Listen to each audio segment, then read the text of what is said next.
At a railway station in New York City, there lived a homeless beggar who called the train station his home. Each day, he relied on the kindness of passing travelers, hoping their spare change would be enough to keep him going.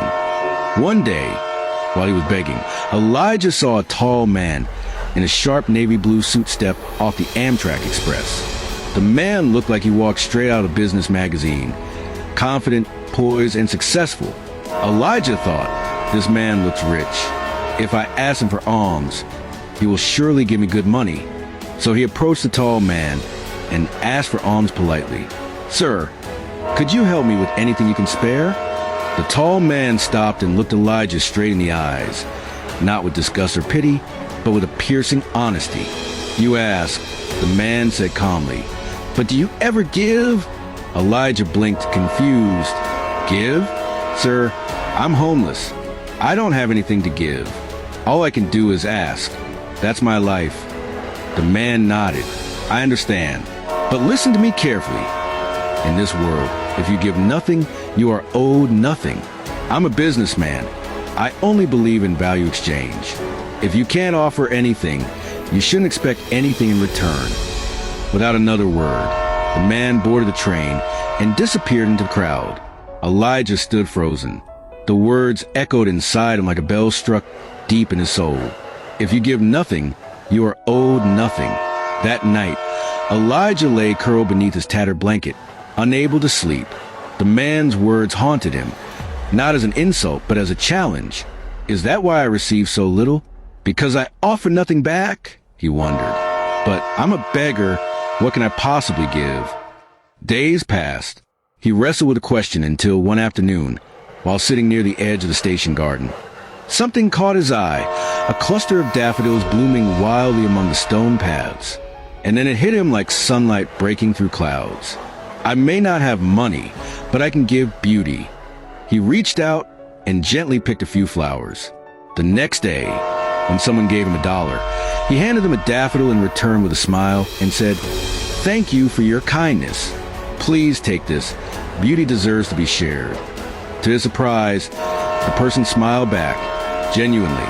"That's the nicest thing I've received all day," they said. Something shifted. From that day on, Elijah gave flowers in return for every coin or bill. People began to notice. They didn't just see a beggar anymore. They saw someone trying to give something back to the world.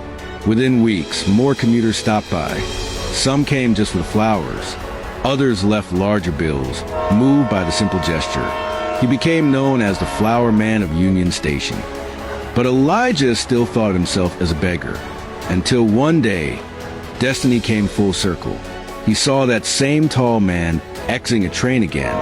Heart pounding, Elijah approached him and said, "Sir, today I have something to give. If you'd be so kind to offer anything, I have flowers for you." The man smiled with surprise. Well, you've changed." He dropped a generous bill into Elijah's cup. Elijah handed him a bright yellow flower. The man held the bloom in his fingers, breathed it in, and said, "You become one of us, a businessman. You've learned the art of value." He stepped onto the escalator and vanished once more. But this time, Elijah wasn't left with confusion. He was left with clarity. "I'm not a beggar," he whispered to himself. "I'm a giver. I'm a merchant of hope."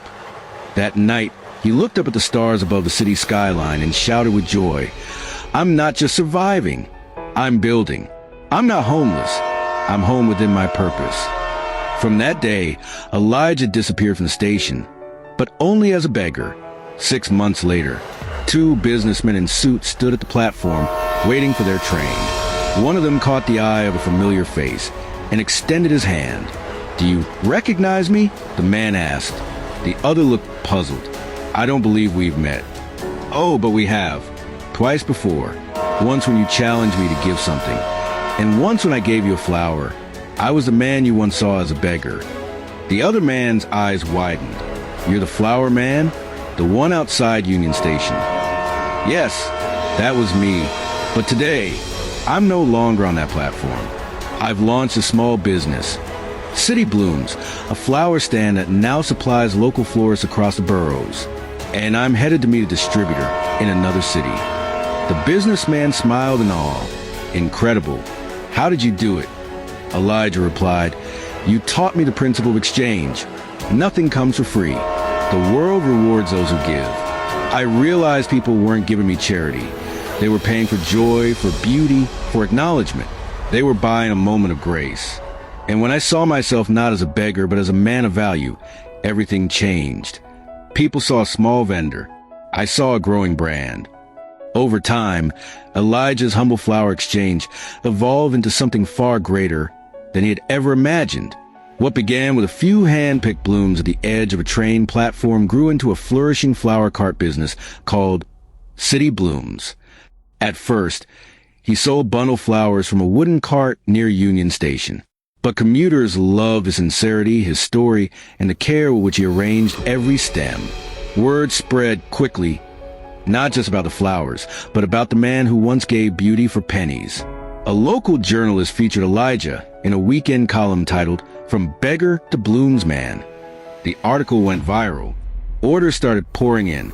Local event planners, coffee shops, and even luxury hotels reached out for custom floral arrangements. Within 2 years, Elijah opened his first boutique flower shop in Brooklyn. Clean glass doors, hanging gardens, minimalist white interiors, jazz playing softly in the background. The same man who once slept under cold overpasses was now arranging peonies for penthouse weddings and rooftop brunches. Money began flowing in, but Elijah remained grounded. Still, his life had changed. He lived in a modern loft apartment overlooking the Hudson River. Hardwood floors, exposed brick, a balcony lined with planters, and a kitchen he used mostly for tea and quiet thinking. Every morning, he sipped green tea by the window as sunlight spilled across the skyline. He now wore crisp linen suits and leather shoes, not out of vanity, but out of respect for the man he had become. He drove a sleek silver Tesla, but still sometimes chose to walk through city parks, reminding himself where beauty truly lives. He traveled, Paris for rose markets, Tokyo for cherry blossom festivals, and Nairobi to visit flower farms that now supplied his growing chain of stores. He no longer begged, but he still gave. He launched a foundation that trained homeless individuals in floral design, helping them start over with dignity and skill. His mission was clear. I don't just want to sell flowers. I want to help people bloom. In gala dinners, tech conferences, and award ceremonies, Elijah was invited to speak, not about floristry, but about transformation. Every time, he began his speech with the same words. I once thought I was just a beggar. But the moment I gave something of value, the world gave me a new name, businessman. The world didn't change. I did. Moral lessons. One, that value begins within how you see yourself is how the world will treat you. When Elijah stopped seeing himself as a beggar, the world stopped treating him like one. Two, that giving creates receiving. The law of reciprocity is universal. When you offer something, even a smile, a flower, or a kind word, it opens a door to abundance. To 3, success is a mindset, not a status. Elijah didn't become rich overnight, but the moment he saw himself as someone who could give, grow, and contribute, that was the moment he became successful. For small acts can start big journeys. A single flower changed a man's destiny.